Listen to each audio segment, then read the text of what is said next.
Imagine you've spent your life behind glass walls, windows that let you see the world but never let the world truly reach you. You look out, you observe, you feel curious, but you never quite let yourself in. Fear whispers, if I let them in, they'll hurt me, I'll lose control, I'll be vulnerable. That's the life of the dismissive, avoidant, safe behind protective glass, never letting anyone too close. But today, I want you to envision something even more powerful. Imagine shattering that glass, not smashing but releasing it to step out into the open air. Imagine breathing deeply, sunlight on your face, and realizing that you have just entered the first moment of true peace. Because peace is not the absence of conflict or the absence of pain. Peace is a brave recognition. I am enough even when I'm seen. I am safe even when I'm vulnerable. I can trust even when I fear. Today, we speak to you whose heart has built walls, whose trust has been betrayed. You who has pushed away so fiercely that sometimes even you forgot what's on the other side. Connection, love,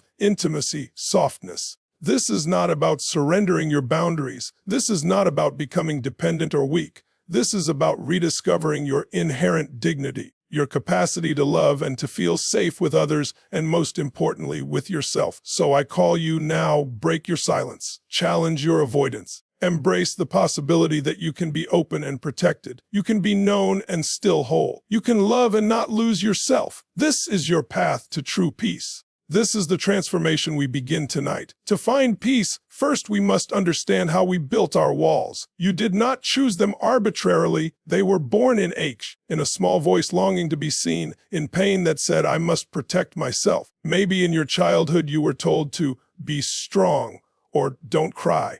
Perhaps your emotional needs were minimized, dismissed, or even ridiculed. You learned quickly. Feelings are dangerous. You internalized that vulnerability leads to rejection, so you built walls. But those walls came with a cost. They turned into rigid armor. You learned not to depend, not to expect, not to hope too much. You believed you must survive alone. You told yourself, I can't trust others. I don't need much. If I depend, I will lose control. And so you withdrew. You diminished your needs. You convinced yourself your presence was optional, that to truly belong you must abandon your full desire. No wonder trust is so fragile in you. Yet the walls are not all bad. They protected you. They were a miracle in a world that offered you no guarantee of safety. They gave you focus, control, independence. For so long, they served you well. But now, in the season of your life where growth calls, they also limit you. They mute your aliveness. They cut you off from the very connection you long for. You may have success, purpose, even deep friendships, but something always feels slightly hollow, slightly distant, slightly out of reach. That's your heart whispering, I want more. Understanding the root is liberating, because when you name the origin, pain, fear, betrayal, you stop blaming yourself. You stop saying, I'm broken. You see patterns. You see decisions you made to survive. You see the part of you that got wounded, and you can begin to bring presence, love, and new choices into those parts. You begin to say, this is not your fault. You did what you could. Now you can choose differently. You recognize the blind spots, the emotional signals you ignored, the cues you buried, the tension you held in your chest. You begin to feel compassion for that younger self who built those defenses, not as a failure, but as a courageous soul trying to stay alive. When you see the structure of the walls, the architecture of your avoidance, you gain the power to deconstruct them. And you do so not with force or shame, but with understanding, with gentleness, and with intention. In this deconstruction, you map the places where connection is safest, where vulnerability is practiced in small increments, where choice matters. You learn to hold the tension, I want closeness, yet I fear being hurt. You learn to stay in that tension without collapsing or lashing out, so that each time you feel the impulse to shut down, you pause, you name it. You feel where it shows up, in your chest, your throat, your mind. You breathe. You ask, what is this fear trying to protect me from? And slowly, each time you pause, each time you feel, each time you open even a little, you weaken the grip of the walls. You reclaim your center. You put your heart back in its place, guiding, not caged. This is the first step to true peace, understanding the roots, forgiving their role, and beginning to reclaim your emotional sovereignty. For when you know how you built your walls, you also know how you can unbuild them. You've spent so much time building walls around your heart, but in the process, parts of your internal territory, Your needs, your desires, your pain were left behind, locked out. To find true peace, you must come home to yourself. You must reclaim that territory. This is not just about self-care or positive affirmations. It's about excavating your emotional landscape, understanding your inner map, and taking sovereignty over it. First, you must become a fierce observer. Begin to notice how you feel minute by minute, as though you are becoming an archaeologist of your inner world. Where is tension in your body? What emotions rise when you think of asking someone for closeness? Where do you feel dullness, numbness, or suppression? Don't judge or shame what you find. You may find old grief you never processed. You may find anger you buried because it felt too dangerous. You may find longing you pushed away because it was too tender. All of that is part of your territory. Next, you need a language for your emotions. If you say simply, "I feel bad," you stay disconnected from yourself. But if you say, "I feel lonely, afraid, unseen, wanting something," you open doors to deeper awareness. You learn to name the subtle shades of your inner life. As you map, you begin to claim ownership. You say to yourself, "This feeling is mine, this longing is mine, this wound is mine," and that recognition bestows dignity. You stop trying to disown parts of yourself in order to stay safe. Then, you give voice to what you find, not necessarily by sharing immediately with others, but by expressing it within safe containers. Journaling, internal dialogues, creative expression, voice memos, art, use whatever medium allows you to speak to your parts from the middle of your being. You might say to your younger self, "I see you. You were hurt. I'm here with you now." Or to your protective parts, "You tried to protect me and I appreciate you, but now it's time to loosen your hold." In doing so, you begin to reterritorialize. You reallocate inner space to those parts that lived in the shadows. You shift from repression to integration. And increasingly, you will feel conflicting voices within: the protector, the wounded, the hopeful, the fearful. That's good.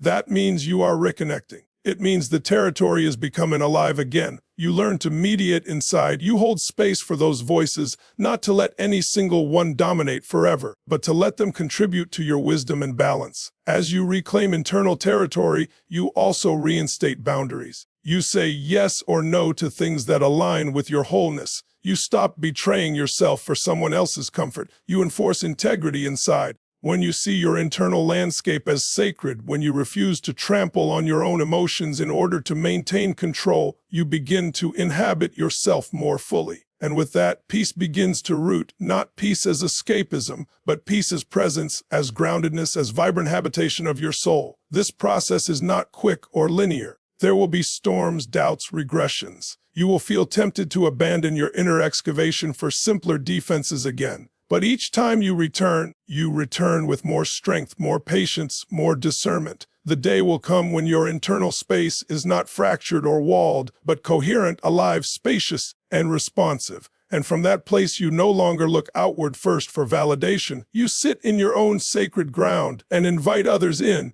You do not demand they heal you, but you can now meet, connect, and love from your center. That is reclamation, your internal territory once lost, now found. And from that ground, peace begins to grow, rooted not in perfection, but in willingness, presence, and self-sovereignty. Vulnerability is not weakness. It is not a crack in your armor. Rather, it is the hinge on which true connection swings. But as a dismissive avoidant, vulnerability likely feels like a trap, a betrayal, a danger. You learned early that showing your inner world meant exposure to hurt, so you equated vulnerability with risk. To find true peace, you must learn to see vulnerability differently, as power, as the lifeblood of intimacy, authenticity, and courage, as the portal through which healing flows. Let me explain what this redefinition looks like in practice.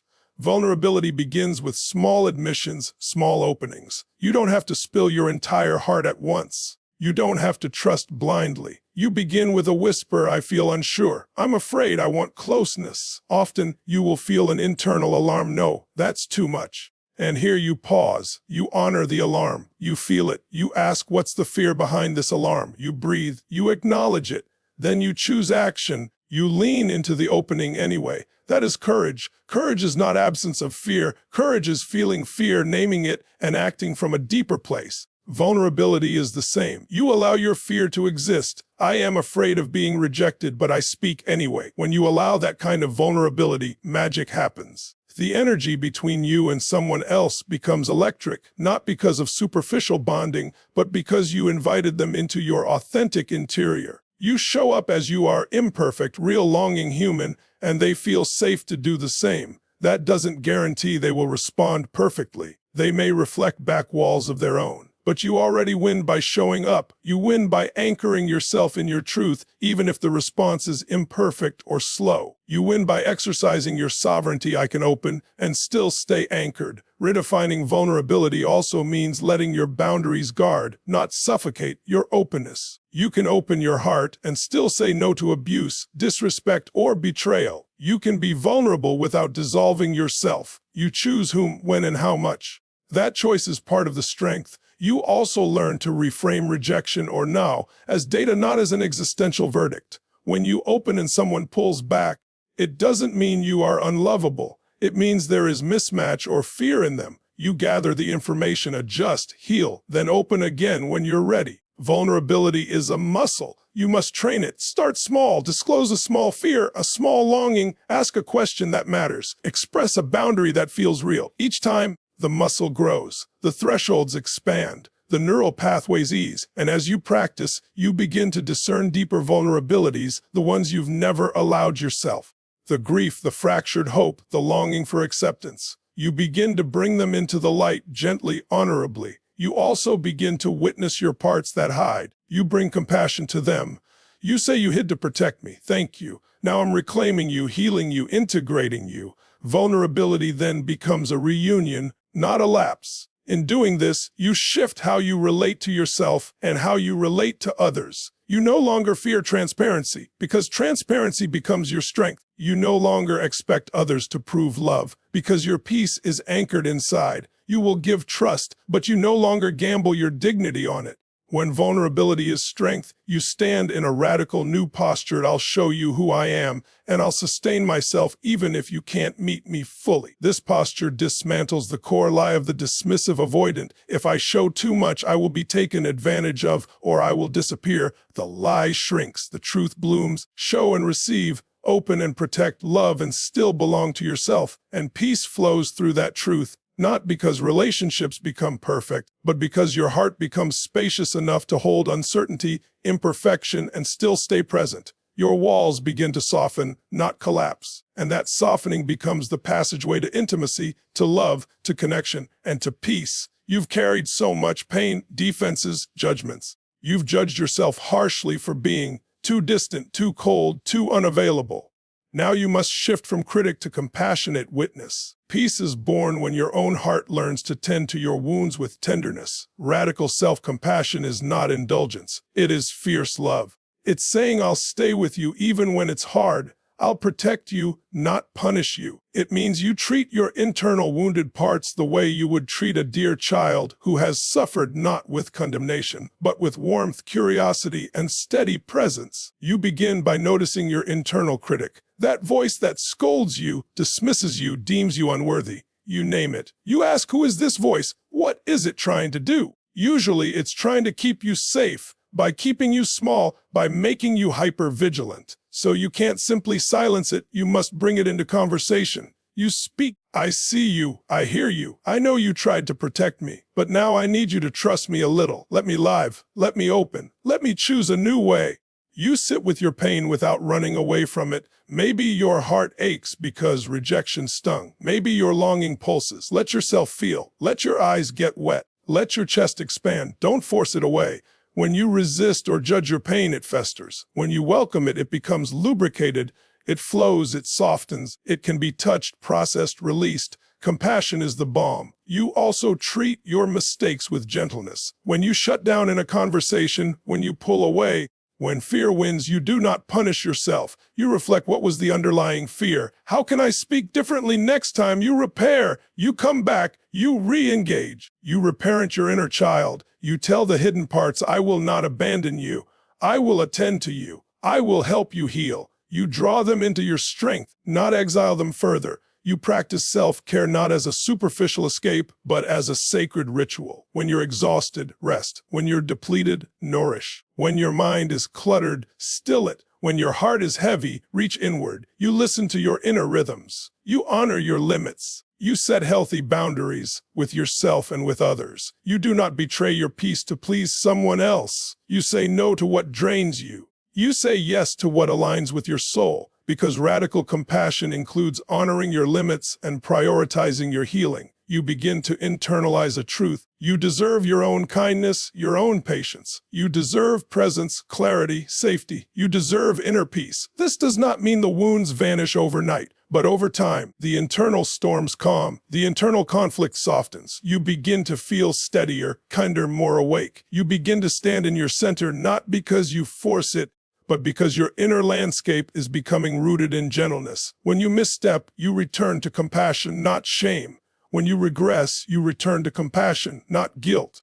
You keep showing up, you become your own ally. And as you live with this radical compassion, your outer relationships shift too. You no longer demand perfection from others because you've started to give it to yourself. You bear with others' limitations because you understand your own. You no longer react from fear, but from love. Your ability to connect deepens, not because you force it, but because your heart is softened, clear, courageous. You become a beacon of presence, not a fortress of avoidance. This is the path of peace, not denial, but tenderness, not suppression, but tenderness, not control, but grounded surrender. Trust is the soil in which relationships grow, but for the dismissive avoidant, trust was broken early. You may believe trust is too fragile or too dangerous, but to find peace with others, you must learn to cultivate trust from the ground up, step by step. First, you clarify, trust is not blind. Trust grows when consistency, integrity, safety, and vulnerability meet over time. Trust is built, not given all at once. Begin small. Test in safe ways. Share a small truth, a minor need, a tentative question. Watch response. Do not leap immediately to deep confessions until you've seen steadiness. You're gathering data. Set micro contracts with others. For example, I'm going to tell you something small. I just ask you to sit with it and hear me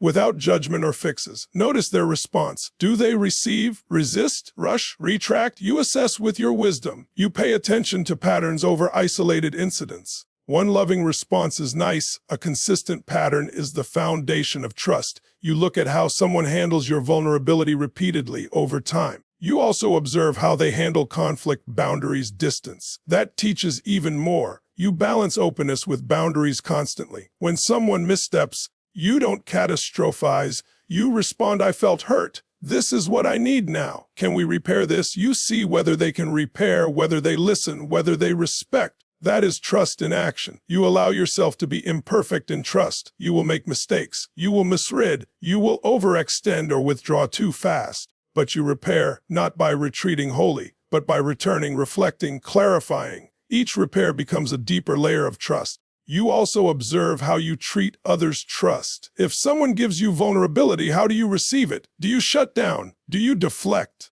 Do you respond with genuine presence, however small? Your ability to receive is as critical as your ability to give. You learn to extend trust with discernment to some who show consistency, safety, reliability, not blindly to all. Discernment is compassion's partner. You don't tar everyone with the same brush, but you don't allow a few betrayals to harden your entire heart. You may have fear in your system, old stories, if I trust, I'll be abandoned. If I depend, I'll be hurt. You bring compassion to those fears, not to justify them forever, but to release them. You ask, is this true now, or is this from old pain? You choose courage over story time and again. You celebrate small wins. Someone shows up when they said they would. Someone listens without judgment. Someone honors your boundary. You note it. You affirm it. You let trust expand in those spaces. As trust deepens, your walls soften. You begin to lean more. You begin to stay present even when distance arises. Instead of recoiling, you ask questions. You speak your heart. You allow relational tension and discomfort without fleeing.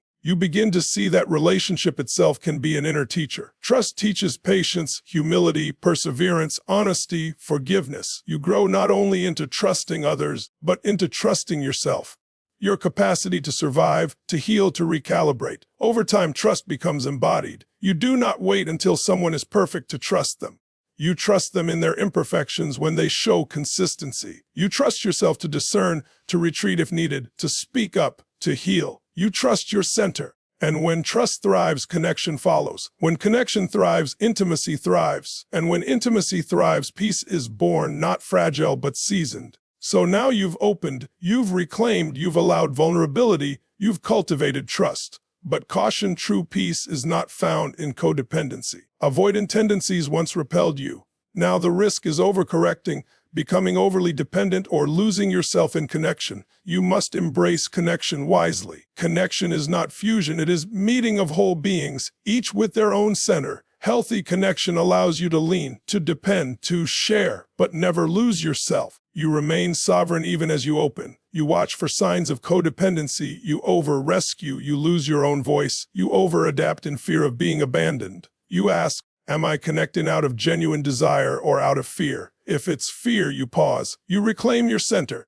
You practice being present with someone without dissolving your boundaries. You say your truth. You honor your rhythms. You allow space for both closeness and distance. That gives connection room to breathe. You also learn to negotiate needs with generosity and clarity. You express your need, and you also listen deeply to theirs. You negotiate, adjust, adapt, but you don't lose your integrity in the process. You don't martyr. You don't martyr yourself. You practice interdependence, not independence or dependence. Interdependence means each person brings their wholeness and chooses to share it, not out of starvation, but out of abundance and mutual respect. You develop rituals of connection, honest conversations, meaningful presence, affectionate gestures, shared vulnerability. You invest in consistency, reliability, depth, not just surface comfort. You also allow the ebb and flow of connection, sometimes closeness, sometimes rest. You don't feel threatened by distance if the foundation is solid. You don't interpret temporary withdrawal as emotional failure. You see it as rhythm.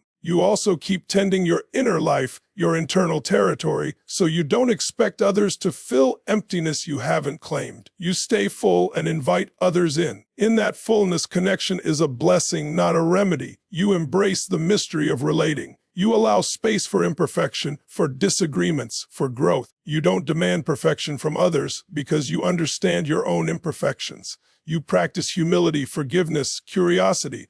You learn relational feedback loops. When you feel unsafe, you speak. When you feel wounded, you repair. When boundaries feel blurred, you clarify. You keep communication alive. You also pace intimacy. You don't rush into deep declarations before trust is built. You don't demand total transparency too early. You allow connection to deepen in phases. When you connect this way, you no longer enter relationships as escape, as refuge, or as a test. You enter as two sovereign souls choosing to meet, love, grow, allow. You hold space for difference, friction, growth. And when connection matures in this healthy interdependence, you experience a richer, more alive peace. Not solitary peace, but relational peace. Now, peace is not a destination, but a way of life. To sustain peace, you commit to lifelong growth. You adopt a growth mindset. You see resistance, conflict, relational tension not as threats, but as prompts. They tell you there is more depth to uncover, more edges to soften, more awareness to gain. You invest in your emotional education, therapy, coaching, books, inner work. You don't assume you are fixed. You know there is always another layer to heal, another frontier to explore. You challenge stagnation. When you feel complacent, you push a little further, deeper conversations, bigger fears, broader trust. You lean into edges that scare you. You forge practices, meditation, journaling, breath work, somatic awareness, reflection. You integrate your internal and relational growth. You maintain accountability. You surround yourself with people who reflect your highest self, who speak truth, who challenge you to stay honest, vulnerable, loving. You celebrate progress, not perfection.